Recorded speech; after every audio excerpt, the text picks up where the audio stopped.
Our first step today is to go over all of our mountains with the same or a similar color of paint as we did in our previous lesson.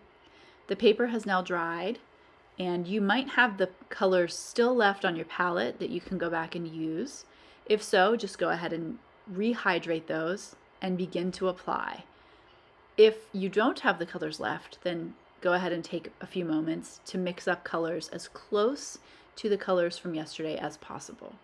So you can see in my palette I do still have some colors left, and I'm taking a nice round firm brush, going over the mountain farthest in the distance first, getting the very top edge, and then letting my brush pull that paint downward. And then you'll start seeing me go through each mountain, getting the top line, nice crisp line in, and then pulling the paint downward. You will also see the paint become less opaque, or a less almost that you can see through the layer of paint, and you'll start to see it have, the paint is a more solid layer. The second coat is also an opportunity to almost add a sense of texture. So as we get to the mountains that are closer to us, you'll see that they have trees or grass on them, and this is where we'll be able to do that. So I'm going to fast forward a bit.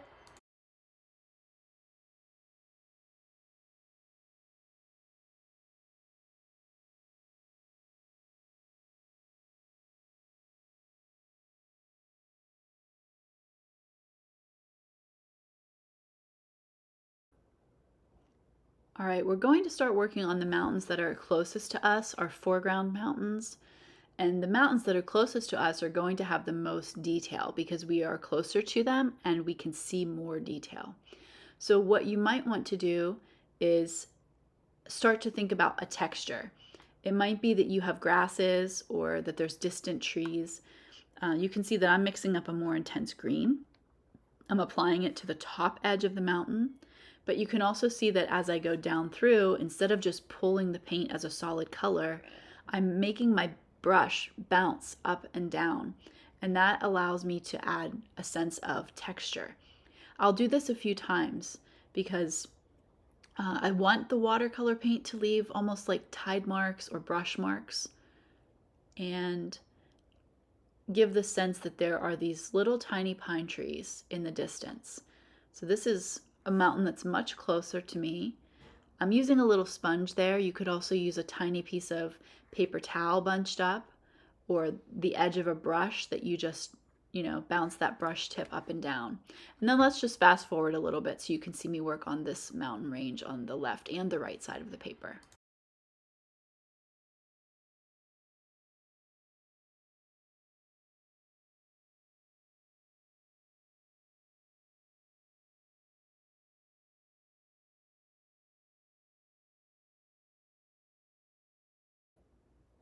And I have a little bit of space that is very close. It's the most foreground.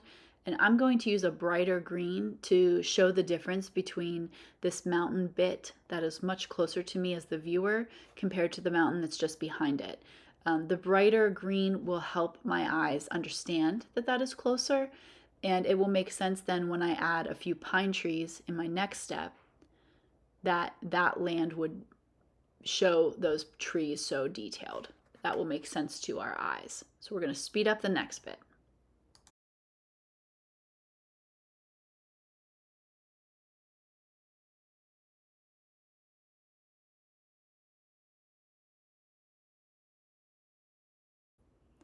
Okay, this is time for the banner, and we're going to add our word in cursive.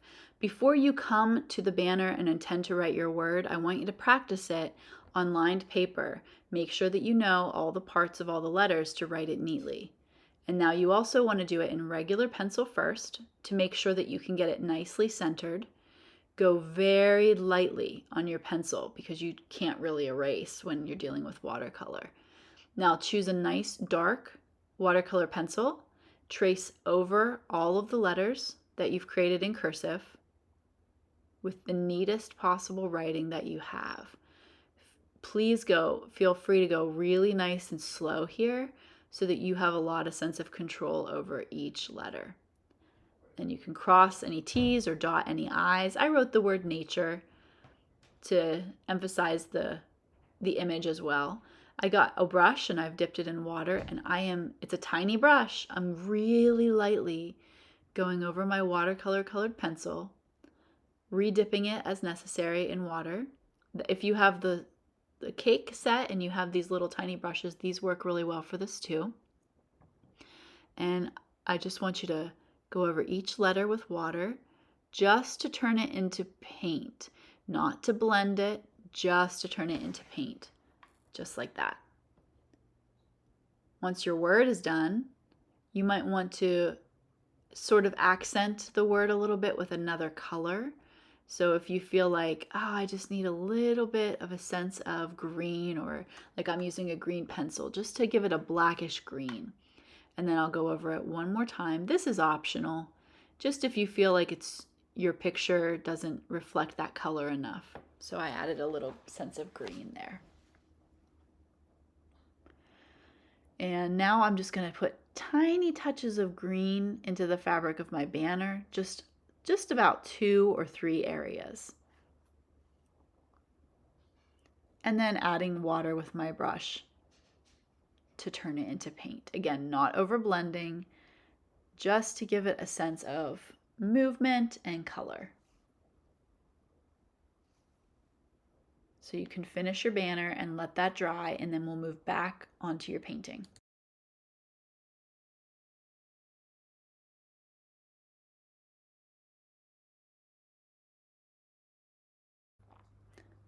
We're going to paint skinny lines for the center of our trees. I'm also going to teach you 3 different ways that you can make pine trees. The first way, we're going to use mostly this big flat paintbrush. This line is our trunk for the tree, but it's also a way for us to center our paintwork. All right, speeding up our video a little bit, you can use a watercolor colored pencil to also make that tree trunk, that center of our painting. And lastly, you can use a very skinny brush and paint a trunk on. The first step when you start a tree is to do a little duck foot shape. 3 little marks reaching upward, going at the very top of each trunk. You can do that on each of your trees if you'd like. But I'm going to show you next how to use a very small, fine brush to go in, and so after the 3-pronged piece, the duck foot goes upward, then your branches go downward. They get wider, but not on every branch, not on every area. So most of them are getting wider, but every once in a while you have some that are shorter. You want to really be careful not to let it get too wide too fast. The top third to half of the tree is then roughly generally the same size, and then it's going to get wider as you go to the bottom 2/3 or the bottom half. Depending on your tools that you have available, another way to do a tree, and you could do a duck foot at the top of this if you wanted to, and you don't have to, would be to use a very flat, wide brush, a brush like you might use to wet your entire paper for a wet-on-wet technique, and just holding it horizontally, shimmying it back and forth, popping it up and down here and there, some going farther to the right, some going farther to the left, on either side of that center stem, that center trunk that you made. You could pick up different greens along the way as well for both techniques that you've learned so far to give it a variation. Typically a tree would have some variation since the sun would be coming up on one side of your work. The third type of tree I can show you is the colored pencil pine tree. I would still put a duck foot shape at the top and then use a controlled horizontal scribble technique, going back and forth, some heavier on one side, some heavier on the other side, using 2 colors of green, and then wet it with a paintbrush.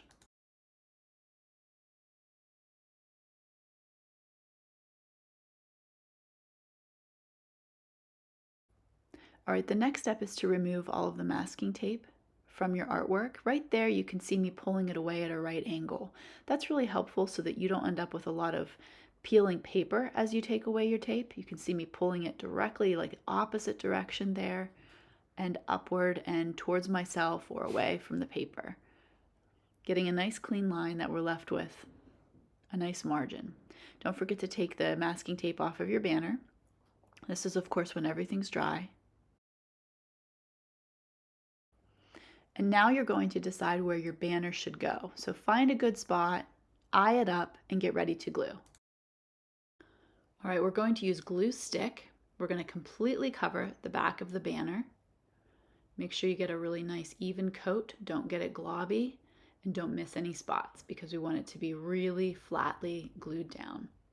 Putting it where we planned to put it and pressing firmly on all areas until it's completely flat. And finally, put a mat or a frame around your work and display it proudly. All right, friends, I hope that you enjoyed this landscape project. I hope that you discovered something new about your cursive skills and what you can do with them.